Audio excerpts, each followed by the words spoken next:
এই যে উধাও হয়ে গেছে, মানুষ নিশ্চিহ্ন হয়ে গেছে, কেউ বলতে পারছে না সে কোথায়। তার মেয়ে আপনাদের সামনেই ছিল আজকে, যে বলছে আমার মাকে কোথায় নিয়ে যাওয়া হয়েছে। আজ 9 বছর করে, 9 বছর ধরে আমরা আর খোঁজ পাইনি। সে নিজেও ছিল, 11 বছর বয়সে ছিল সে। খুপড়ির মধ্যে তাকে রাখা হয়েছে।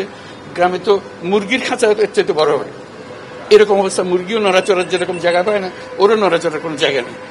আপনারা সবাই সঙ্গে ছিলেন, কাজে আমার নতুন করে বলতে হবে না যা যা দৃশ্য, যা যা কথাগুলো বলা হয়েছে। এটা বর্ণনা যদি দিতে হয়, শব্দ যদি ব্যবহার করতে হয়, তাহলে বলতে হবে একটা বিভৎস দৃশ্য। এটা মানুষের মনুষ্যত্ববোধ বলে কোনো জিনিস যা আছে সেটার থেকে বহু গভীরে নিয়ে গেছে। এটা নিশ্চিহ্ন করার জন্য মনুষ্যত্ববোধ যেন কারো না থাকে। নৃশংস অবস্থা, প্রতিটি জিনিস যে হয়েছে এখানে যতটাই শুনি অবিশ্বাস্য মনে হয়। এটা কি আমাদেরই জগৎ, এটা কি আমাদেরই সমাজ, আমরা এটা করলাম। এবং যারা নিগৃহীত হয়েছে, যারা এটা শিকার হয়েছে, তারা আমাদের সঙ্গে আছে। তাদের মুখের থেকে শুনলাম কিভাবে হয়েছে। কোনো ব্যাখ্যা নাই। এটা ব্যাখ্যা থাকলে কিছু একটা হলে মানুষ বোঝে যে এটার কারণ ছিল। এটা বিনা কারণে রাস্তা থেকে উঠিয়ে আনার মতো কথা। বিনা দোষে কতগুলো সাক্ষী সাবুত হাজির করে সেই ওই এক্সপ্লোসিভ কতগুলো গাড়ির ভিতরে ঢুকিয়ে দিয়ে তারা বলছে তুমি সন্ত্রাসী, জঙ্গি, এইগুলো বলে বলে তাকে নিয়ে আসা হয়েছে। এবং এইরকম ইন্টারোগেশন সেল, এরকম টর্চার সেল, এরকম টর্চার সেল সারা বাংলাদেশ জুড়ে আছে। সেটাও শুনলাম আজকে। আমার ধারণা ছিল যে এটা বোধহয় এখানে আয়নাগর বলতেছি কয়েকটা আছে, এখন শুনতেছি আয়নাগরের বিভিন্ন ভার্সন সারা দেশ জুড়ে আছে।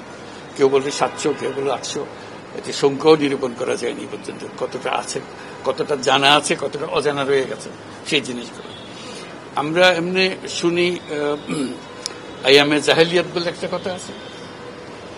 এই গত সরকার এই আইএমএ জাহেলিয়াতকে প্রতিষ্ঠিত করে গেছে সর্বক্ষেত্রে।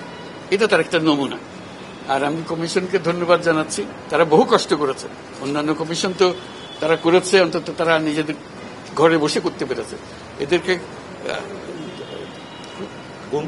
গুম কমিশনের যেটা, তারা কোদাল আর এগুলো আবিষ্কার করার জন্য আসতে হয়েছে, তাদেরকে বের করার জন্য। কিসের মধ্যে লুকিয়েছিল, কারা কি করেছে, এখনো ধ্বংসাবশেষ আমরা দেখতেছি। কাজে আমরা দেশের যে চূড়ান্ত অবনতি, চূড়ান্ত রূপ দেখলাম, সর্বক্ষেত্রে এটা তার একটা প্রতিচ্ছবি। কাজে গুম কমিশন যেটা আমাদের সামনে নিয়ে আসলো, সেটা হলো যে কি পরিমাণে একটা দেশকে সর্বদিকে ধ্বংস করা যায়, এমনকি মানুষের একেবারে সামান্যতম যে মানবিক অধিকার সেটুকু থেকে বঞ্চিত করে রেখে দেওয়া হয়েছে। আজকে এটা জাতির জন্য একটা বড় চূড়ান্ত রকমের একটা ডকুমেন্ট হবে। আপনাদের সাক্ষী রেখে আপনাদেরকে নিয়ে এসে আমরা শরিক হলাম এটাতে। যারা এই ভুক্তভোগী তাদের সঙ্গে কথা বললাম, কয়েকজনের সঙ্গে। ভুক্তভোগীদের সংখ্যা আমার জানার মতো 1700 প্লাস, 1750 প্লাস এরকম যারা ভুক্তভোগী। অজানা কত এটা তো আমরা আর জানি না। কেউ বলে যে এটা 3000-এরও বেশি হবে। কাজে সেটাও আমরা ধরে নিলাম যে একটা সীমারেখা দরকার, যেটা আমরা অজানা, সেটার উপর কেউ প্রমাণ দিতে পারেনি। এই যে উধাও হয়ে গেছে, মানুষ নিশ্চিহ্ন হয়ে গেছে, কেউ বলতে পারছে না সে কোথায়। তার মেয়ে আপনাদের সামনেই ছিল আজকে, যে বলছে আমার মাকে কোথায় নিয়ে যাওয়া হয়েছে। আজ 9 বছর করে, 9 বছর ধরে আমরা আর খোঁজ পাইনি। সে নিজেও ছিল, 11 বছর বয়সে ছিল সে, মায়ের সঙ্গে ছিল। তাকে রেখে মাকে নিয়ে চলে গেছে। এই হলো সামান্য একটা দৃশ্য। এই দৃশ্য বড় করুণ দৃশ্য। এবং এটার কঠিনতম যে লেসনটা হলো, যারা করেছে তারা আমাদেরই সন্তান, আমাদেরই ভাই, আমাদেরই ঘনিষ্ঠ আত্মীয়, তারাই করেছে। এবং আমরা এই সমাজকে যদি এর থেকে বের করে না আনতে পারি, তাহলে এই সমাজ তো টিকে থাকবে না। যে এইভাবে যদি আমাদের হয়, আমাদের সন্তানরাই যদি এগুলো করে এবং তারা যদি এইরকম কাজ করতে পারে, যে মানুষের পক্ষে যেটা সম্ভব। একজন বলছিল যে খুপড়ির মধ্যে তাকে রাখা হয়েছে, গ্রামে তো মুরগির খাঁচা এর চাইতে বড় হয়, এরকম অবস্থা। মুরগিও নড়াচড়ার যেরকম জায়গা পায় না, ওরও নড়াচড়ার কোনো জায়গা নেই। ওকে ব্যবস্থা রাখা হয়েছে, মাসের পর মাস, বছরের পর বছর তাকে ব্যবস্থা রাখা হয়েছে। এটা মানুষের সামনে এখন বিচার রইল, কিভাবে আমরা আবার নতুন করে সমাজ গড়তে পারি, যাতে করে আমরা এই যে এটা আমাদের সবারই অপরাধ, যেটা হতে দিয়েছি আমরা দেশে। আজকে আমরা মুক্ত হলাম, সে মুক্ত বাংলাদেশে আমরা যেন নতুন করে আবার সমাজ করতে পারি, এটার থেকে একেবারে অতি দূরে যেন আমরা চলে যেতে পারি।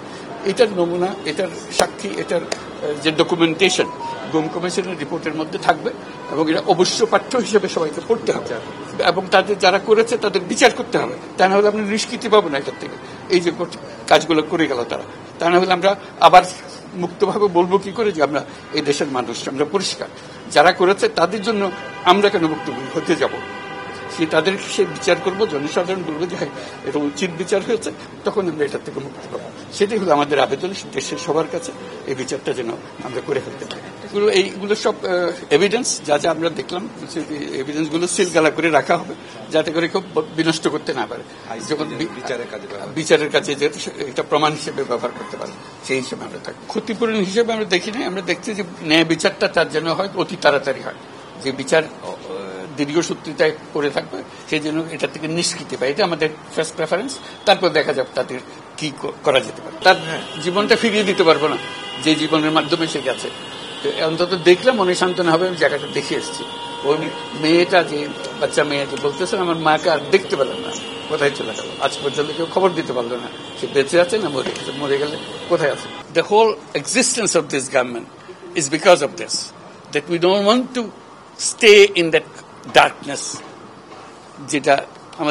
that has been created around us. So we want to create a new environment, new, as we say, new Bangladesh, as the students have been claiming all the time. So that led to the reform commissions. One of them is this disappearance commission, which led us to see this thing. If we didn't have that commission, probably it will be just a storytelling. Nobody will believe, somebody will say yes, somebody will say no. Now they have concrete proof, and now they will go to the justice. So this is one step. And then what happens to the rest of the institutions? You are dealing with something that have done. Will this be repeated in future? That's something we have to make sure that it's not repeated in future. No way. Nowhere near it. This is the worst ever in the whole world possible. So we don't want to have anything to do with it. We'll be as normal as any civilized human being could be. So that's our commitment. That's what the reform commissions are all about.